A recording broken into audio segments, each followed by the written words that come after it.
Just before we get into the podcast, I'm going to ask you to do me a favour and hit subscribe.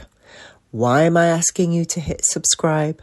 Well, it's because more people like you will get to hear the content and they will then be able to build their coaching business just like you. It's nice to be nice, isn't it? Thanks for listening and subscribing.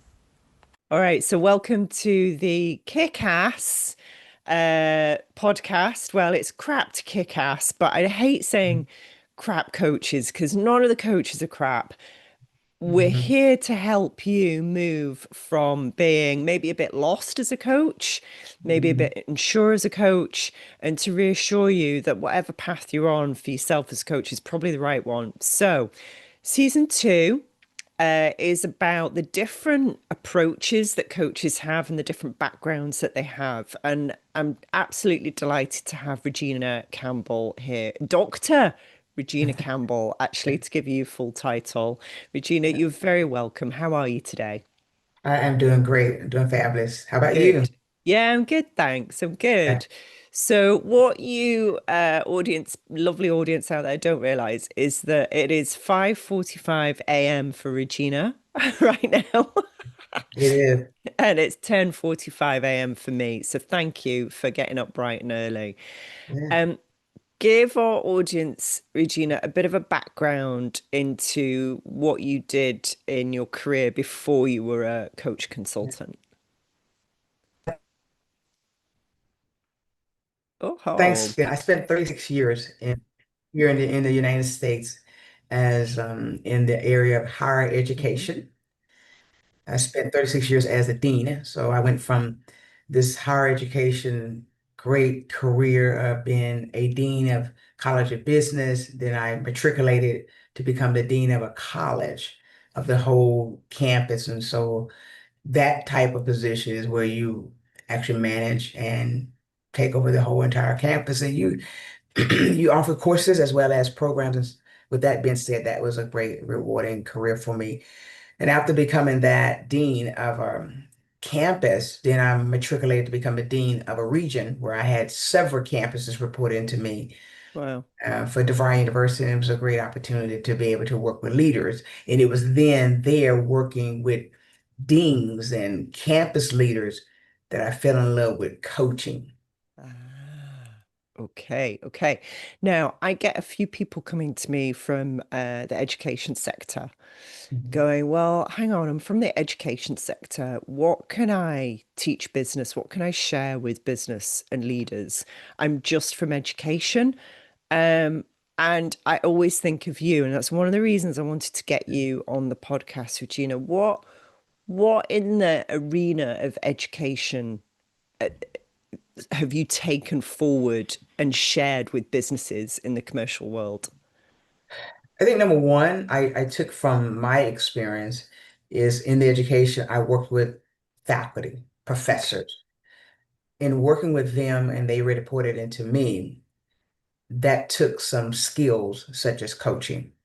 Okay. You're working with those faculty members, those professors who may have challenges with students, navigating through those conflicts and perplexing situations that students have, and you helping those faculty members navigate. So that's number one, was that. Number two, in education, if you're in a position where you're having to hire someone, that being able to hire professors, hire administrators, to run the campus, to run the university, there's another opportunity that you can take and extrapolate that experience over, because now you're working with someone in corporate Hmm. who has to hire, who has to manage. In the education setting, you're hiring and you're managing and you're leading individuals, whether it be professors, whether it be someone that's an administrative staff member. So the two things was the hiring and the complexity of students that they bring, and then the complexity of working with the administration, the team. All those skills that I learned as a higher education administrator are the same skills that I move over because of the Okay. experience that I had in higher education. Those experiences are not going to be any different for anybody in any type of corporation I because you're dealing totally with agree. people. You're dealing with people. 100% agree. Absolutely. So when did you step out of higher education and what was that decision like for you? Because that's a serious job you had and with a serious salary, I would imagine. So, It was keyword, serious salary. yeah. Yeah. I think going through the pandemic in 2020 and 21, I think all of us took an opportunity to reflect Yeah. and think about our lives and what legacy we want to leave and were we actually in a career or doing something that we really love and had passion. For me, the love for higher education was there, Mm. but I had been in it for 36 years and I started getting in the pandemic. Right before the pandemic, I started getting a sense of it's time to make some changes. I want something more. I think I had reached the pinnacle of what I could reach in higher education. I had been at the top of the top level. And so I was looking for a new challenge and a new opportunity. But also I was looking down the road of how I want to go into retirement. Right. I didn't want to just remove myself from the workplace and then go sit down, and that's not my mentality. So that process was started during the pandemic. And then there was an opportunity granted to me in 2023. And I took the opportunity to exit out because it was a great opportunity that was presented to me. And I took the opportunity that was presented and stepped out. But prior to my stepping out, I had spoken with someone who was in coaching back in Ah, 2018. okay. And we laid the groundwork. We began to get the LLC and began to get some certifications and began to be mentored by her behind the scenes. And then when the time for me to step out, I had the framework already in play. Yeah. While I was working in higher education, at the end of my career, I did some what we consider moonlighting. I did some leadership development, just testing the waters. And then when I exit out, the framework was already there and some connections was already in place for me to move smoothly into this process. Perfect. Perfect. I think some people think, oh, I can't focus on building my exit or my entry into coaching whilst I'm working. But I encourage everybody to do that. It doesn't matter if it takes you a couple of years to get your certification or the experience that you want, even if you can only do it an hour or 2 hours a week because your job's so strenuous. If you want to make that transition, I think you started back in 2018 and then eventually left in 2023. I think that says it all, Regina, is there's a lot of planning, there's a lot of thought goes into it. And also you were testing the water to see if you liked Mhm. the whole coaching thing, which Exactly. which is great. Now, you don't, from the outside looking in, Regina, you don't look like you are slowing down at all. You are always No, no, busy. no, no. So, are you busier now than when you were ahead of several colleges, or where Yeah, you? I think anytime when you start something full time, you Mhm. are going to be extremely busy up Yeah, front. So right now, where I am is where I was when I first began this journey in higher education. Lots of hours. But with that being said, comes the energy. mm, So now I'm in a place and space where I am chasing that thing that's within me that's inside of me that I love. And I have this passion about helping leaders because I just firmly believe in coaching with leaders. Leaders are the linchpin to everything. yeah, Leadership is in every organization. Leadership is in every corner of the world. And if you want to change the lives of people, want to change organizations, and you change your community, it's going to come through leadership. it is. And I just believe this is a profound opportunity for me to give back. And so I am extremely busy because there are a lot of moving parts when you're laying down the foundation of really growing something phenomenal. Yeah, yeah, there are. And you're right, leadership is the linchpin. And I love the way you said community as well. Absolutely. People forget about community leadership, Yep. leadership within, faith organizations, as well as business, as well as the, government sector and not-for-profit sector. And yet, Regina, you must come across so many organizations the way I do. Nobody's investing in leadership. Yeah, yeah, And then they yeah. wonder why their businesses fall over. Yes, exactly. You have to have conversations Yeah. with leaders to help them see and understand the value of the investment. Hmm.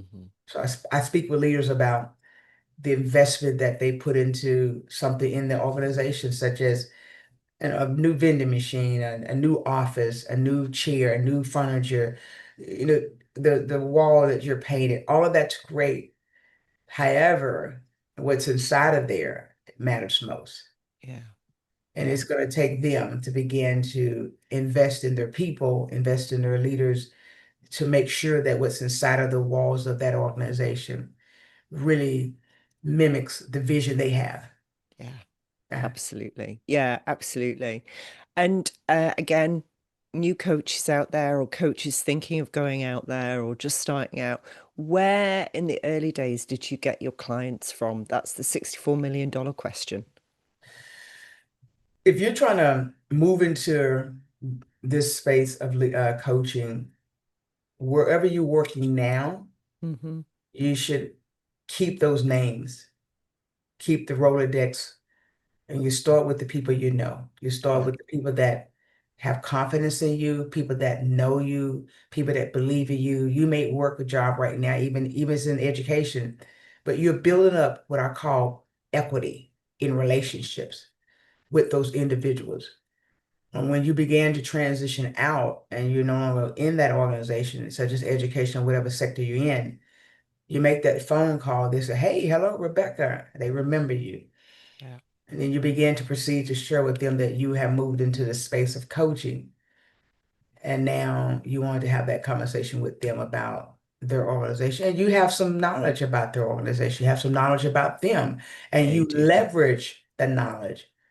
And then Yeah. that will give you an opportunity to have a very robust conversation about an opportunity to begin coaching and working with that organization or that person. Yeah, because actually people are really curious, aren't they? Yeah. When you say, "Oh, I'm going to go off and do something." Oh, tell me about it. What are you doing? How did you get, so that those initial conversations, and you're right to pick up the phone.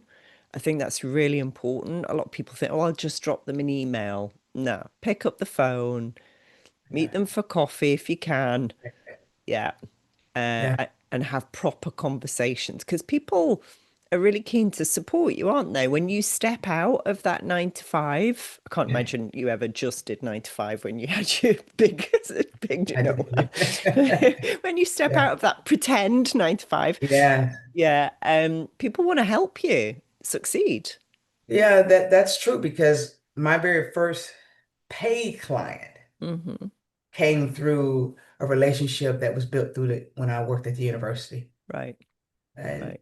she knew me, knew the work I had performed for her organization, knew my character, Yeah, knew, my competency and how I led and was so impressed where, that relationship led to we're still in relationship today and we're still working great, with the organization today. great. And so that's the equity you have built up. So nothing is lost. So begin to build your repertoire of just putting those names together. And when the time comes, you will have more people because those are people that are going to bet on you up front. Yeah, yeah, they They will really are. help you build a platform to get in front of people that you don't know because you need some level of testimonies. You need people, you need some level of work experience in coaching, and you'll be able to leverage those relationships because then those are the same people that will refer you to new opportunities as well. Yeah, And the referral opportunity is a big opportunity it's again. huge. It's huge. Tired of being a lonely coach? Well, don't be alone any longer. Join us at tricres.com, tricres.com. Find all the models, frameworks, PowerPoints, tools you're ever going to need as a coach, help on marketing, selling, and position yourself as a coach, plus a lot of other great kick-ass coaches are in that community. We'll see you there. tricres.com. Bye. So do you often work outside the educational sector? Where do most of your clients come from? That's a good question. Right Mm, now, I would say majority of my clients, they're all over. So right. nonprofit. Great. So I have some really good relationships in the nonprofit. That's why I started with one of the young ladies that knew me from the higher education space. So nonprofit, in the nonprofit, we do boards, the Okay. leaders of the nonprofit. In education, it's the secondary education, it's school districts, Ah, working with okay. the assistant principals, those leaders. Great. It's in finance and banking, Wow. which is really exciting Yeah. because that's totally different from education. I know nothing about finance and banking Right. except put my money in there, right? But Yeah. again, leadership is still the same coaching. So the financial district has been a great opportunity in the banking. And then also now getting into an organization that's a construction that build Wow. homes and commercials. But again, that proves the point that leaderships across different industries and everyone is in need of coaching from that perspective. I love that. And you started with what you know, and I really want coaches to follow this advice because it's absolutely sound. You start with what you know, you start with who you know, and the rest follows because people find you, don't they? How did you find the finance and banking client, or how did they find you? That was a relationship equity Right. built up already from Ah, another community service organization that I was a part of when I was okay. in higher education. Right. And this young lady had been working for Wells Fargo for years. Right. And when I picked up the phone again, that was she was on my list Right. of people that I knew that had equity built up in a relationship. And when I called her, she said actually she had just come out of a board meeting.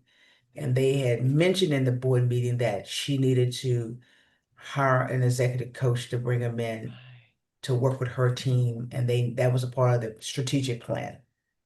Right. So Ah, yeah. that single story there just illustrates to everybody out there listening, pick up the phone, have the conversation. Yeah. You absolutely never know where it's going to lead. And I Right. bet, I don't know, you'd made a dozen, 20 phone calls before where it led to nothing.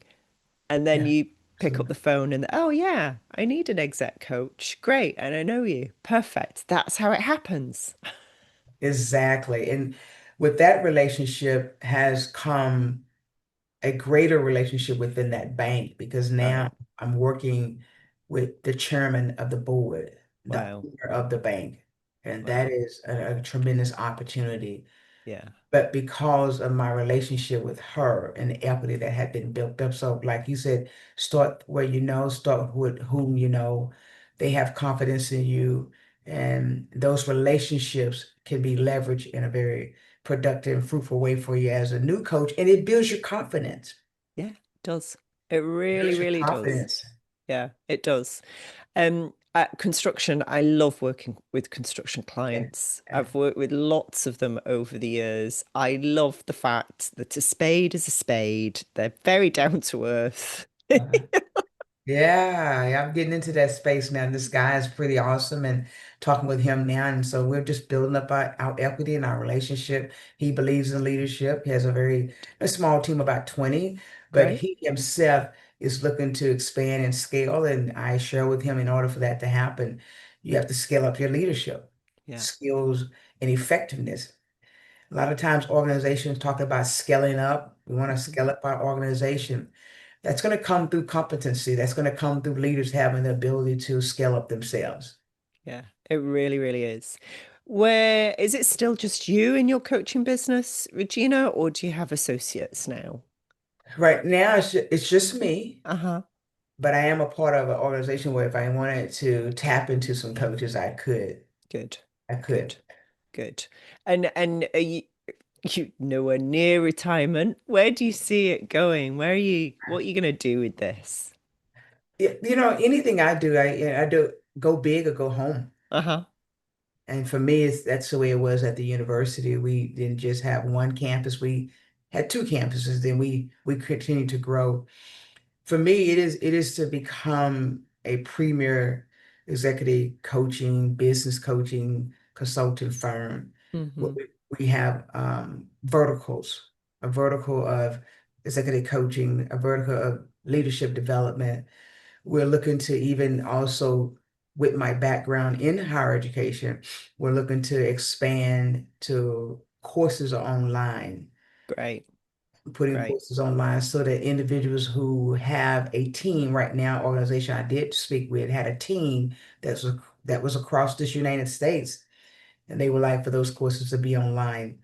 So having the various different verticals, which allows us to be able to scale in a way where if you need coaching one-on-one, if you need group coaching, but more importantly, if you need the online, we could have multiple things to be able to support those organizations. So it's for me, Yeah. it's just continue to grow it to where there is a team of coaches underneath E3 Leadership Institute. Brilliant. I love it. That was going to be my next thing. How do people get hold of you? E3 Leadership Institute, go to the website www.e3leadershipinstitute, and you'll be able to find the organization there and find me there, and you read up all information about me and what we offer right now, the Brilliant. services. Amazing. Now, I want to let everybody into a little secret in that you're one of our Tricres coaches. Absolutely. How have you found aligning with us using our content? Have you used it? Has it been useful or not? Be honest. Because you joined us last, I think it was maybe this time last year, was it, Regina? A year ago? Yeah, yeah, about this time Something. last year. Mhm. Yeah, yeah. So what have you found from your experience? So far, going through the content, and first, let me say the content is robust. It's very Good. comprehensive. It's easy to follow. I have implemented the content in my coaching. What I love is listening like a rock. That is help has been so helpful to me. Just completed the modules on the NLP. And so learning the different things you can do in terms of 21st century leadership. I had, prior to joining Tricres, been a part of another coaching opportunity and Uh, learned a lot from them as well. But I think with Tricres, it has been most impactful for me. good. What you offer in terms of not just content in the modules, but what is offered outside of the content is Yeah, the support and the team and all of us coming together once a month, the support here in the United States, as well with Tammy. And then if there's any time you need anything, you are there, your team is there. And so for me, it is the support system. And then the mm, content is just, if you follow the content, if you follow when it talks about building out your business development, everything you need is right there with all the great, products that you all have. So for me, it's been the best investment I've had so far in great. this space.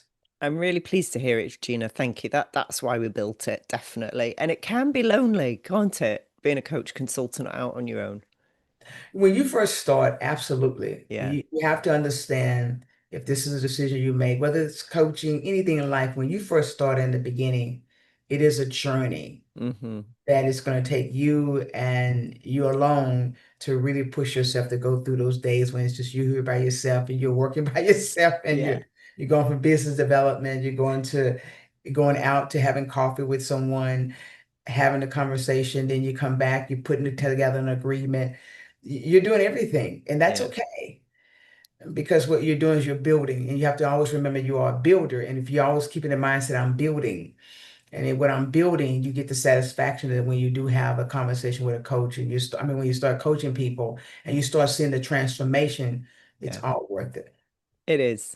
It really is worth it. There's nothing quite like it, I don't think, than seeing those light bulbs go on in your client's head and then watching their organization and the people within the organization just grow and develop.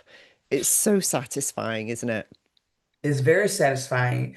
And what happens is the beauty of it is when we do in TriQuest is when we do come together and meet, we talk about our wins. Yeah, That's our community. So if you're feeling lonely, just know that you're going to come back to TriQuest. You're going to come back to a community of other people who've gone through the same thing you're going through. yeah, yeah. Scale up their business, build up their business, and that's the beauty. So I tell people all the time, it's lonely, Hmm. but it's a loneliness where you just need to find also a community, such Yeah, as a TriCrest, yeah, that would be there to help and support you. And we not only are a community when we come together, but on LinkedIn, we're supporting each other, we're cheering each other on. That's the thing I love about on LinkedIn. We are there seeing what each other of us are doing, and yeah. we're cheering each other on LinkedIn as well.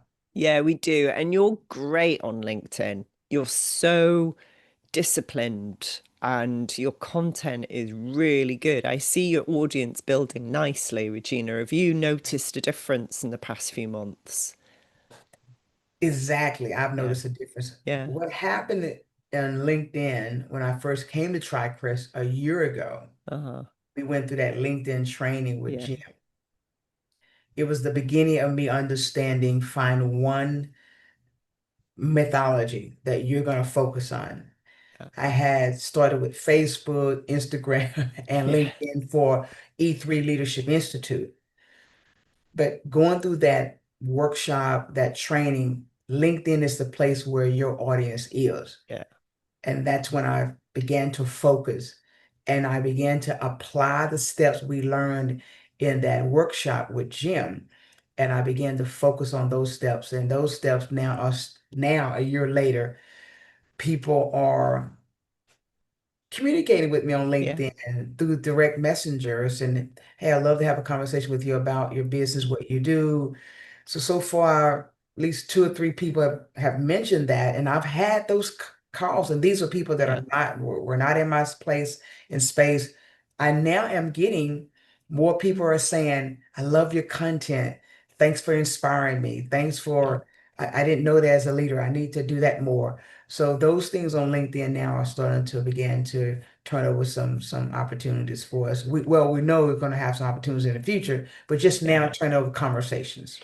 Yeah, yeah, 100%. And I think that's important for people to know out there. So you have consistently turned up for a year on LinkedIn with the same thread about leadership and great Yeah, leadership, and you've given people some really good pointers. You've got some lovely images up there of you in action and you with your audience and stuff like that, which is great. And because of that consistent message and consistently turning up, the conversations are now coming. So, for all you coaches out there, okay, if you've been posting for, 6 weeks, 12 weeks, no, I'm still not getting anywhere, keep going. yeah. I think you said the opposite word, right? The opposite word is consistency. Yeah, And not only consistency, but focus, yeah, consistency. So only thing I'm going to post on LinkedIn is going to tie back to leadership. yeah, yeah, I'm yeah, gonna I'm gonna constantly post on that. It could be either a client, it could be an article, but it's going to talk to leaders. And how I post on LinkedIn is again come out of Jim's um, yeah, workshop is when you're posting as though you're talking to the person, the yeah, audience. You don't just post. Therefore, when I'm writing, I'm actually like I'm sitting down saying, okay, I'm talking to Rebecca, the leader. I get the leaders in mind. And that's what my focus in. And when you hone in on that, yeah, over time, you'll begin to see it turn around. So yeah, now people are starting to direct message me and say thank you good. and so forth. Good. I love it. Okay, my last question, Regina, because I'm sure you've got a full day ahead of you, is if you knew you only had a year to live, what would the next year look like? Oh, that's a good question. Hmm. I think the thing would be one is to try to make as great an impact I can on leaders, Hmm. whether it be in the community, whether it be nonprofit, for profit. government sector, higher education sector. I think to make an impact on them, to help them understand that they can change the lives of so many people, and that the people they're leading is not just the people you're leading that you're seeing in your workplace face to face, but those people go home to people, Yeah. and Yeah. that you can impact them, which they now impact their family, their kids, or their community. And it's a ripple effect in terms of impact. So I would really focus on getting to as many leaders as I can and get in front of as many leaders as I can. And then I would also focus on my family. Amazing. Those Amazing. people, the people that come behind me to make sure that they leave an impact as well. Brilliant. Regina, thank you so much for getting up at the absolute crack of dawn to do this. I Yeah. love that the fact that you're in our community. I love the work you do. You're an absolute superstar. Thank you. Thank you for having me. I'm so happy to be here. I'm honored to be on your podcast. Brilliant. Thank you for listening. We really appreciate it. We hope you got true value out of it. And if you did, what would be lovely is if you could leave us a 5-star rating. Why 5-star? Well, that helps the algorithm. And as we all know, the algorithms rule the world. So if you've enjoyed it and you've got value out of it, give us a 5-star rating so other people can enjoy it too. Thanks. See you next time.